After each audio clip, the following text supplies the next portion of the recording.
Hola, bendiciones a todos, un gusto poderles saludar de nuevo desde su iglesia cristiana, siempre en victoria, el propósito de Dios en ti. Damos la gloria a Dios porque son muchas y muchas las maravillas, los prodigios, los milagros, el respaldo que el Señor ha tenido día tras día, momento tras momento en nuestras vidas. No se te olvide suscribirte al canal y estar pendiente de todas esas enseñanzas que el Señor nos da para edificación de cada uno de nosotros. Hoy vamos a tratar un tema muy especial. Cristo cumplió la ley de Dios. Es un tema bastante importante, además porque mucha gente habla de que Cristo abolió la ley. Amados hermanos, vamos a ver este tema maravilloso, la obediencia de la ley de Dios por parte de nuestro Señor Jesucristo. Ese es el ejemplo realmente que nosotros debemos seguir de parte de Él y entender que en su ministerio jamás Jesús nuestro Señor jamás dijo que la ley quedaba anulada, abolida o abrogada. Aleluya. De inicio, vamos a ver lo que dice en el libro de Juan, capítulo 3, versículo 17. Dice la palabra de Dios: porque no envió Dios a su Hijo al mundo para condenar al mundo, sino para que el mundo sea salvo por él. Son muchos los que toman este versículo para mal enseñar que Jesucristo no condena el pecado, que Él solo da amor sin importar las obras de las personas, permitiendo este concepto hacer ver como si Dios Padre fuera más duro o más fuerte condenando el pecado que su Hijo Jesucristo, lo cual no es cierto, ya que el Padre y el Hijo son uno solo y lógicamente pues no se van a contradecir entre ellos. En nuestro Dios no existe contradicción. La Biblia no se contradice. En ella hay una armonía que nos permite conocer al verdadero Dios y sus atributos. En ningún momento podemos decir que el Dios del Antiguo Testamento es más estricto que en el Nuevo Testamento, o que Jesucristo tiene un amor y una misericordia mayor que la del Padre.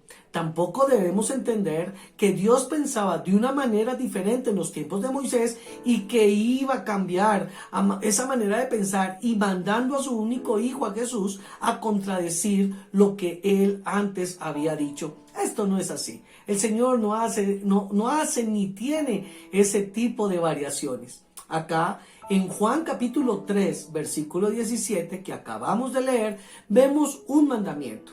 Vemos un propósito de parte de Dios a través de su Hijo Jesús para salvar al pecador. Y ese propósito era que Jesús en su primera venida no se manifestara como juez, sino como ese cordero que debía dar su vida como sacrificio por los pecadores. Ese cordero que siempre estuvo allí presente en los sacrificios, en el altar, en el templo, en esa sangre que era la que podía redimir de una manera temporal el pecado. Así como vemos en la palabra de Dios en Hebreos capítulo 9, versículo 22. Y casi todo es purificado según la ley, con sangre, y sin derramamiento de sangre no se hace remisión. Gloria a Dios. Así que Jesucristo se manifiesta en esa forma humana no para condenar, sino para salvar. Escucha esto, para salvar a través de su sacrificio en la cruz. Esa primera venida de esa manifestación de Jesucristo hecho hombre es importante porque esa manifestación es para darnos la salvación a través de su muerte, un sacrificio y muerte de cruz. Ahora bien, nuestro Señor debía para ese efecto estar sin pecado, sin defecto, así como era el cordero del sacrificio, como lo explica Éxodo 12:5, donde dice: el animal será sin defecto. Este cordero sin defecto era tipo de Jesús. Por eso vemos esta aclaración en Primera de Pedro, capítulo 1, versículo 18 al 19.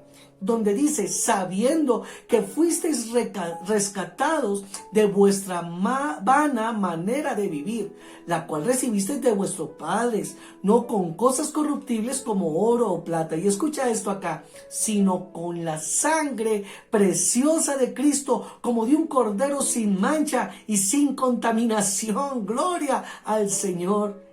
Entonces, entendiendo esto, sabemos que hay un enemigo. Tú sabes que existe un enemigo espiritual y ese enemigo se llama Satanás, el cual no quiere y no quería en ese momento tampoco que nadie fuera salvo, por lo cual estuvo siempre tratando de que nuestro Señor Jesús quebrantara las leyes del Padre para que hubiera defecto, para que hubiera mancha y no pudiéramos ser salvos. Pero gloria a Dios que Jesucristo siempre, escucha esto, siempre venció esas trampas puestas. Ahora, pues es importante que veamos algunas de esas trampas que el enemigo puso a Jesús y cómo el Señor no cayó en ella. En esas trampas. Al ver esto, entenderemos que no es porque haya abolido la ley, sino porque era necesaria la obediencia al Padre y responder y además actuar como lo hizo en diferentes situaciones. Los fariseos y todos los enemigos de Jesús, hermano, trataban de que nuestro Señor condenara o juzgara a alguien. No olvidemos Juan 3:17. Él no vino para condenar, sino para salvar. Todos ellos, todos esos fariseos, todos esos hombres que se acercaban allí para hacer caer a Jesús, eran inconscientemente parte de una guerra espiritual para que no hubiese la redención. Es decir, estaban en contra, eran utilizados por el diablo sin que ellos lo supieran para que la obra de redención no se pudiera cumplir. Y llevaban a Jesús, presionaban a nuestro Señor Jesucristo a que en Él, en sus respuestas o en sus obras hubiese error. Pero no lo lograron. El Señor Jesucristo se mantuvo firme, hermano, y hoy podemos decir que hemos sido salvos por medio de Jesús, que ha sido santo. Aleluya. Veamos algunas trampas de las que le pusieron estos enemigos a Jesús. El primer caso que podríamos mirar es el caso de la adúltera. El caso de la adúltera, hermano, donde vemos esto en Juan capítulo 8, versículo 3 al 11. Jesucristo nuestro Señor, en este caso que todos conocemos, no condenó a la mujer adúltera, no como creen algunos que fue porque abolió la ley. Porque hay muchos hermanos que cogen este pasaje bíblico, este capítulo, para decir que el Señor abolió la ley y que perdonó a la adúltera. Hermano, no es eso así como creen algunos, que haya sido porque Jesús abolió la ley, sino porque Él, escuche a esto, hermano amado, Él sabía que no tenía que tomar una posición de juez. No debía condenar porque en ese momento esa no era su misión. Además, porque nuestro Señor Jesús tenía claro que para ese juzgamiento había hombres destinados para juzgar este tipo de infracciones o delitos. Habían hombres que en cada ciudad. Y Jesús no iba a tomar tampoco un puesto que no le correspondía. Él no iba a usurpar un cargo. Si hubiera hecho esto, hubiese realmente pecado, hermano. Por eso Jesús ni condenó, ahora ni absolvió a la adúltera, sino que a lo último, cuando no hubo quien la condenara, simplemente le dijo: vete y no peques más. Dios Padre, que condena el adulterio, no iba a hacer del adulterio ahora algo lícito a través de su Hijo Jesucristo. Ni tampoco nuestro Señor Jesús iba a contradecir el mandamiento del Padre acerca del adulterio. El adulterio es pecado. Aleluya. Entonces, entendiendo muy bien este pasaje bíblico, no podemos decir que nuestro Señor Jesucristo abolió la ley y que ahora el adulterio es permitido. No, de ninguna manera. Esto no es así. Dios sigue llamando al pecado, pecado. Y si alguien comete adulterio, pues necesita arrepentirse y llegar al Cristo para perdón y salvación de su vida. Todos necesitamos un Salvador y ese Salvador es Jesús. Qué claridad, ¿cierto, hermano? Yo sé que estás entendiendo muy bien esto porque es muy claro. Jesús no abolió la ley. No olvides suscribirte al canal allí, dale suscribirse, activa la campana para que no pierdas las enseñanzas que el Señor está brindando a través de nuestro ministerio, a través de este canal. Vamos a seguir allí con algunas de las trampas que tuvo el enemigo hacia el Señor. Otro punto fue aquel litigio por la herencia. En el libro de Lucas, capítulo 12, del versículo 13 al 14, vemos una situación en la cual uno de los oyentes allí le manifiesta a nuestro Señor Jesucristo que su hermano le ha estafado, que le ha estafado en lo que le correspondía acerca de la herencia. Y vemos una respuesta de Jesús. Vemos cómo el Señor Jesús le responde: ¿quién me ha puesto sobre vosotros como juez o partidor? Tremendo, te la repito la respuesta, porque es una respuesta muy clara. ¿Quién me ha puesto sobre vosotros como juez o partidor? No es que Jesús, nuestro Señor, le fuera indiferente esta situación, o que estuviera aceptando la estafa, o que se volviera cómplice de alguna u otra manera del que le estaba robando la herencia a su hermano, o que nuestro Señor Jesucristo de hecho haya abolido en ese instante las leyes sobre la herencia. Simplemente vemos, hermano, en su respuesta que Jesús tiene claro y que además aclara a todos sus oyentes que su misión no era ni de legislación ni de condenación, que su misión era de salvación. No podemos en este pasaje de la herencia que estamos viendo que tampoco podemos decir que Jesús abolió la ley o que no haya castigo para los tramposos o que nadie pueda reclamar los derechos de herencia. El Señor, hermano, simplemente lo hizo porque no era su ámbito, no era a lo que vino. Él vino para salvar, Él no vino para ser jueces de herencia, para repartir herencias. El Señor es santo y el Señor, si hubiese caído en esa trampa, te repito algo, hubiera invalidado la ley, hubiera pecado y no nos hubiera podido salvar. Qué astuto el diablo, hermano, qué astuto es el diablo, que siempre quiso que nuestro Señor Jesucristo cayera. Pero el Señor es santo y poderoso y se mantuvo firme, así como nosotros también nos podemos mantener firmes con el poder del Espíritu Santo para acatar y amar los mandamientos de Dios. También hubo otra trampilla, otra trampa por ahí que le colocaron al Señor cuando le hablaron acerca de pagar los impuestos. Este pasaje tú lo puedes encontrar en el libro de Mateo, capítulo 22, versículo 15 al 21. Allí podemos ver claramente que al mismo Satanás, al mismo demonio, obrando a través de enemigos de Cristo para hacerle caer, para que no fuera ese cordero sin mancha y sin defecto que nos salvaría. Vemos en la palabra, hermano, que los fariseos junto a los herodianos le consultan y dice allí claramente para ver cómo sorprenderle. O sea, la pregunta que le hicieron era para sorprenderle, para hacerle caer, para que hubiera allí un defecto y hermano, no pudiera salvarnos. Satanás, eso era lo que estaba haciendo allí. Ellos querían que hubiese error en Jesús.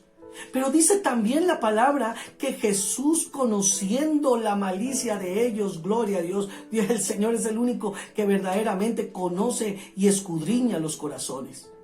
Entonces el Señor Jesús, conociendo la malicia de ellos, le responde lo que le tiene que responder, hermanos. Jesús siempre respondió y actuó de la manera que debía en sujeción a la ley de Dios Padre. Y este caso que estamos viendo es el más claro de todos. Los hombres, los que se le acercaron para tentarle, querían que Jesús se manifestara en rebeldía contra las leyes civiles y el ámbito estatal. Lo que ellos querían era que Jesús les dijera: no hay que pagar impuestos, levántense en contra del Estado y de la autoridad. Ellos querían que Jesús los llamara a la rebeldía, como lo es el mismo Satanás. Pero para gran sorpresa, la respuesta de nuestro Señor Jesucristo es: paguen los impuestos, hermano, y que respondan también con sus obligaciones espirituales. Aquí vemos una trampa clara, hermano, de que el Señor cumplió la ley y se sometió a todas las autoridades y que en Él no hay mancha ni pecado. Creo que lo estamos entendiendo perfectamente. Hermano, el enemigo quiere que nosotros no cumplamos la ley. Lo intentó con Jesús y lo sigue haciendo con nosotros. Jesús cumplió toda la ley. Nosotros ahora somos salvos por gracia, hermano, y nosotros tenemos el Espíritu Santo para ir avanzando en ese proceso de santificación. Tú puedes avanzar, tú puedes creerle aún más al Señor. Gloria a Cristo que vive y reina. Otra trampa que podríamos ver hoy que puso el enemigo fue cuando hablaron de esto de lavarse las manos para comer. En este caso, que muchos cristianos toman para decir que Jesucristo nuestro Señor abolió la ley de lavarse las manos. Hermanos, están en un gran error. Esto está en Mateo capítulo 15, versículo 1 al 25.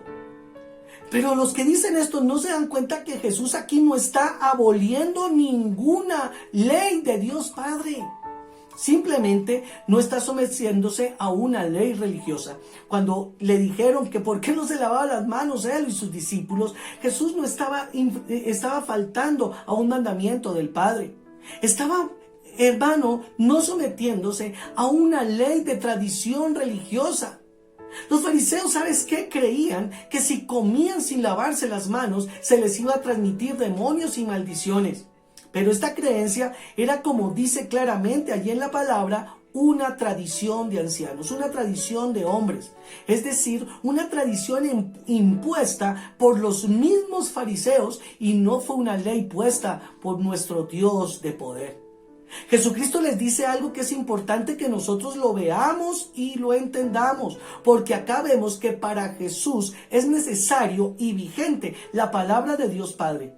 Mira esto, Jesús les respondió lo siguiente: ¿por qué también vosotros quebrantáis el mandamiento de vuestra tradición?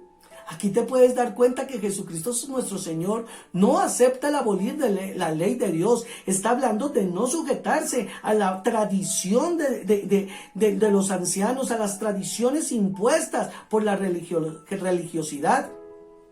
Acá, hermano, además el Señor dice: así habéis invalidado el mandamiento de Dios por vuestra tradición. Le está diciendo a los fariseos: ustedes son unos mentirosos. Ustedes están invalidando la verdadera ley de mi Padre, esas leyes comportamentales, para poner sus propias leyes. Recordemos que los fariseos eran mentirosos y que guardaban leyes que no eran de Dios. Jesús mismo les dijo muchas veces: hipócritas. Ellos guardaban las tradiciones de sus antepasados y las malas interpretaciones de la ley. Amados hermanos, Jesús no abolió la ley comportamental. Jesús no abolió esa ley del comportamiento humano. Al contrario, la cumplió toda, junto con la ley ritual, para presentarse sin mancha y sin defecto en sacrificio por nosotros, para salvarnos de la condenación. Con Cristo, hermano, todas las leyes rituales fueron desde el principio tipo de Él. O sea, todas esas leyes rituales, el cordero, la sangre, hermano, las purificaciones, eran tipo de Jesús. Pero cuando Jesús viene, se cumplen en Él todas y cada una de ellas. Y una vez resucitado y habiendo ascendido y enviando el Espíritu Santo, nos confirma que ya no estamos bajo la ley ritual. Pero las leyes del comportamiento son esas normas básicas que Dios nos da para amarle, para amar a los demás y para amarnos a nosotros mismos. Siempre necesitaremos un Salvador, eso es evidente, porque nuestra naturaleza de pecado no quiere someterse a la voluntad de Dios. No quiere, hermano, nuestra carne, hermano, aceptar esos mandamientos. Hermano, esos mandamientos que son de vida. Nuestra carne no quiere, no porque sean cargas difíciles de llevar, no porque las leyes de Dios sean de una manera que no podemos cumplirla, sino que los deseos y la concupiscencia de la carne nos hace rechazar la ley de Dios. Pero nosotros hemos sido conformados templo del Espíritu Santo, hermano, y tenemos que darle la gloria a Dios y amar su ley. Amemos los mandamientos del Padre, así como los amó su Hijo Jesucristo. En Juan capítulo 14, versículo 15 dice: si me amáis, guardad mis mandamientos. Aquí vemos que Jesús no está aboliendo los mandamientos, al contrario, nos está diciendo: demuéstrenme que me aman. Yo muero por ustedes, yo muero para darles la salvación, yo pago el precio del pecado, pero si ustedes me aman, guarden mis mandamientos. No olvidemos, hermano, que en su segunda venida, cuando venga en poder y gloria, Jesucristo vendrá como Rey, hermano, a quienes lo esperan. Y vendrá como juez, y ahí sí condenará el pecado a todos aquellos que no lo confiesan y no le obedecen y lo veneran como Rey, como Señor y Salvador.